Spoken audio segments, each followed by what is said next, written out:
My name is Hannah, and at 27 years old, I should have known something was up when Nathan, 29, started getting defensive about his schedule. We'd been together for 4 years, living together for 2. Things were good, or so I thought. It started about 3 months ago. His marketing firm supposedly landed this huge client that required evening strategy sessions. At first, I didn't think much of it. Busy season happens, but then the meetings became more frequent. Twice a week became 3, sometimes 4. Hey, babe, another late one? I asked one Tuesday night. As he grabbed his laptop bag, he rolled his eyes. Ugh, why can't you just trust me? This is my career we're talking about. I do trust you. Just seems like a lot of evening meetings for one client. Well, maybe if you understood anything about marketing, you'd get it. This is how big accounts work. The condescension stung.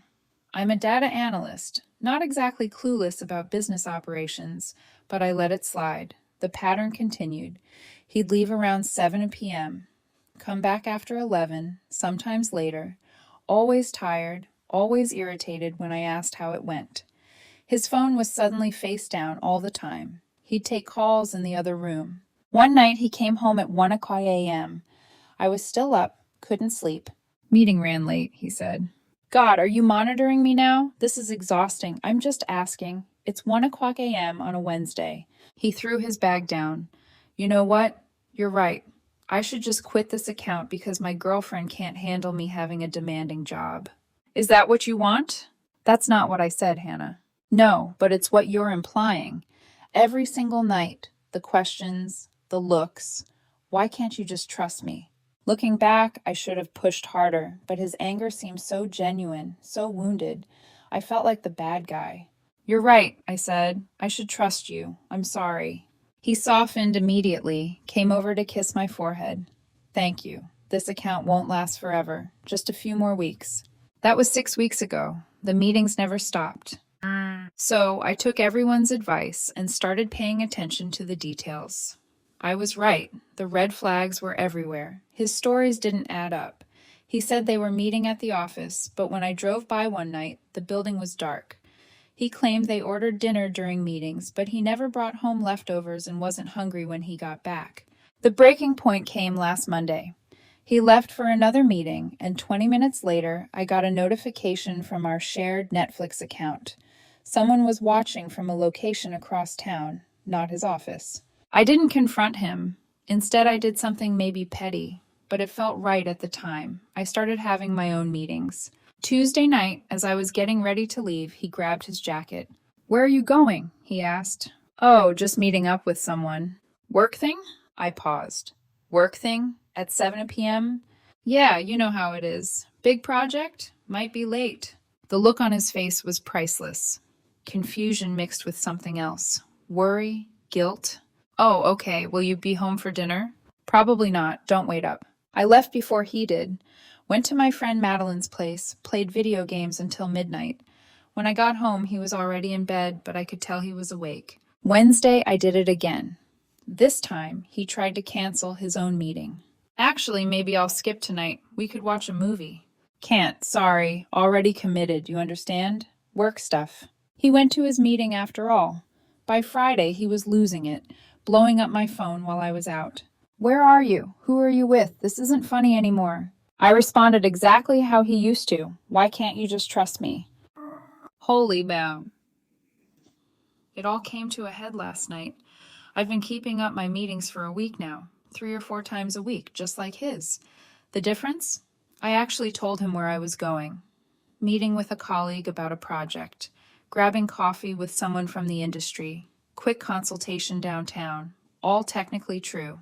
What I didn't mention was that the colleague was Mason, 26, who started at my company 6 months ago. We discovered we had a lot in common, both dealing with partners who seemed checked out, both feeling undervalued at home. Before anyone jumps to conclusions, nothing physical happened. We literally just talked. Coffee shops, diners, sometimes just sitting in my car venting about our relationships. It was therapeutic having someone who got it. Anyway, Nathan was spiraling. He'd coincidentally cancel his meetings when I had mine. Started asking 20 questions about every outing. The hypocrisy was unreal. Last night was my fourth meeting with Mason this week.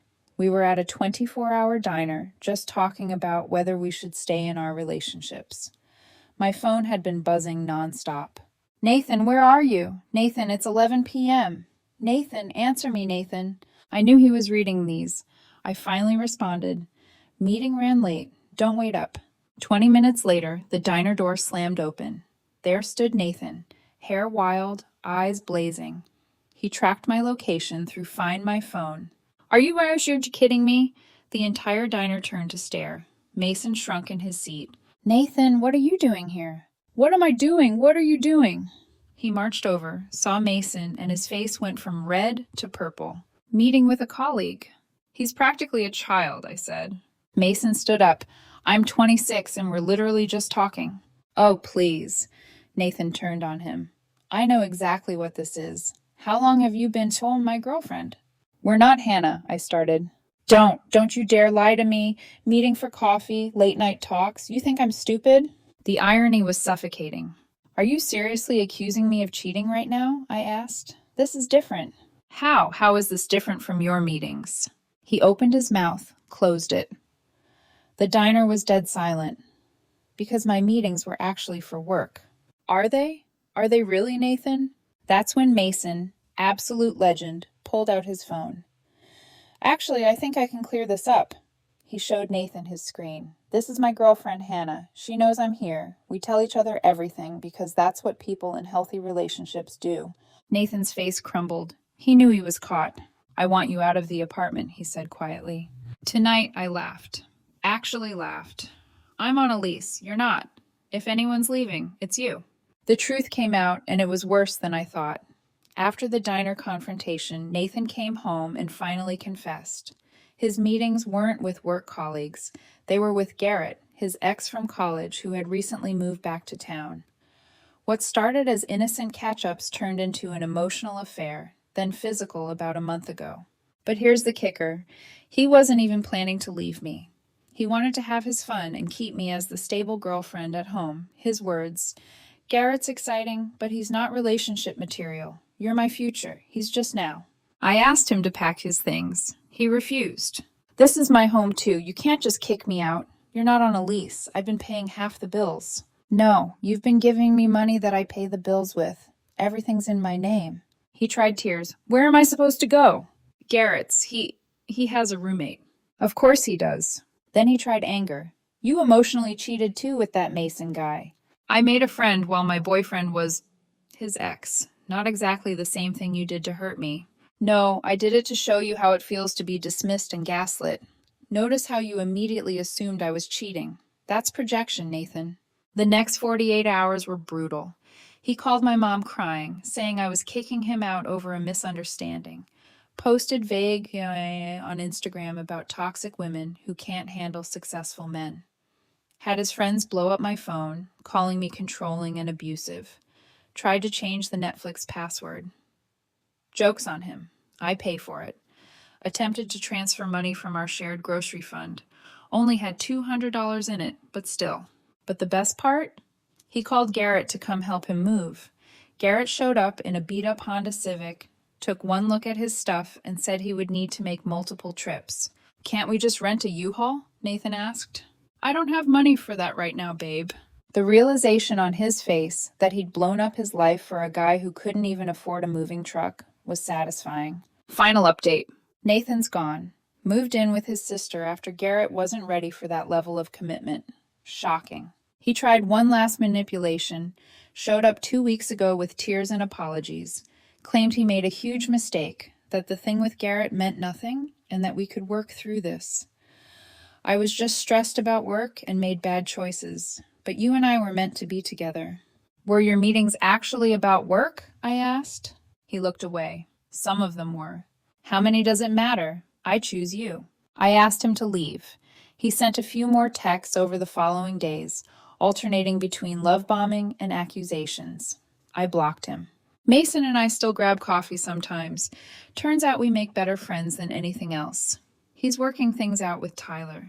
And honestly, I'm happy being single for now. I found out through mutual friends that Nathan has been telling people I emotionally abused him into cheating, that I was so controlling he had to find comfort elsewhere. Some people believe him. That's fine. The ones who matter know the truth. Oh, and the best petty revenge? I kept the Netflix account but changed the password. He texted from a friend's number last week. Can you at least let me finish Stranger Things? I replied, why can't you just trust Garrett to have HBO?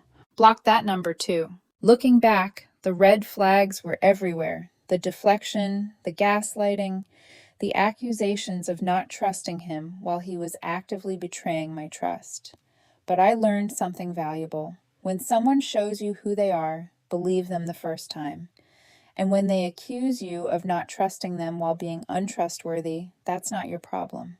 Thanks for following along, Reddit. I'm doing better now. The apartment's quieter, but it's peaceful. Sometimes that's exactly what you need.